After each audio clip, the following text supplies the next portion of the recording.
Jigarni tozalash uchun tabiiy usul.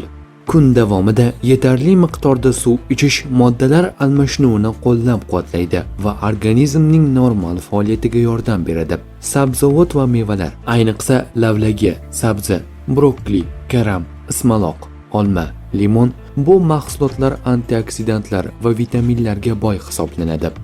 Yashil choy tarkibidagi antioksidantlar jigar hujayralarini himoya qilishga yordam beradi.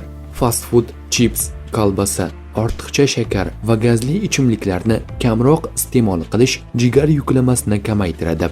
Har kuni kamida 30 daqiqa piyoda yurish yoki sport bilan shug'ullanish jigarda yog' to'planishini oldini olishga yordam beradi. Sarimsoq va ko'katlar, sarimsoq, petrushka, kashnich va selderey kabi mahsulotlar sog'lom ovqatlanish tarkibida foydali hisoblanadi.